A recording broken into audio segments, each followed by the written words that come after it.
Welcome to modern era.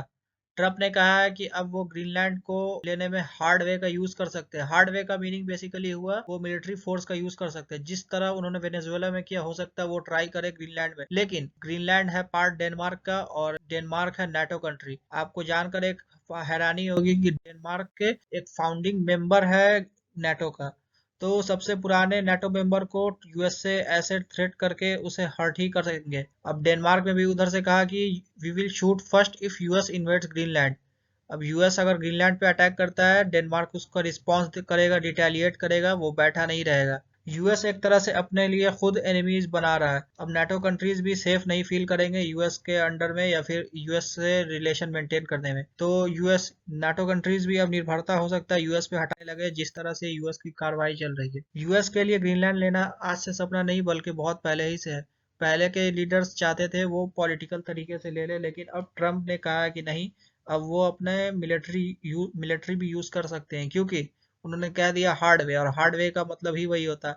ये देखे सारे नेटो कंट्रीज है और धीरे धीरे ऐसा लगता है ये टूटेगा। ट्रम्प का कहना है कि उनको ग्रीनलैंड लेना बहुत जरूरी है रशिया और चाइना को प्रिवेंट करने के लिए लेने से। सो बेसिकली ट्रम्प का कहना है कि ग्रीनलैंड लेना यूएस के इंटरेस्ट में बहुत जरूरी। अगर ट्रम्प कुछ करते भी है, मिलिट्री ऑपरेशन करते भी है डेनमार्क पे, तो डेनमार्क उतना कुछ कर नहीं सकता, क्योंकि उसके मिलिट्री कंपैरिजन और यूएस के मिलिट्री कंपैरिजन में जमीन आसमान का अंतर है। यूएस और डेनमार्क के बीच में मिलिट्री बजट अगर आप देखें तो ये जमीन आसमान का अंतर है।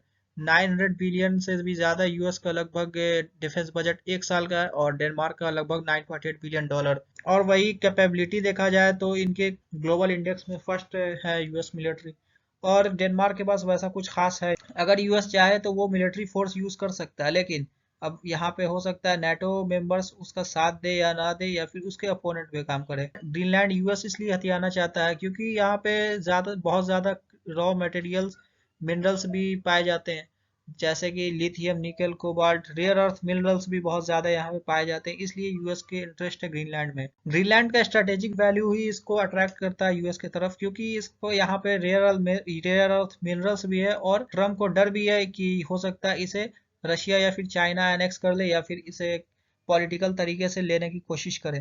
तो इसे प्रिवेंट करने के लिए ट्रम्प चाहते हैं कि ग्रीनलैंड उनके पास जाए और ग्रीनलैंड को वो अब ले ले।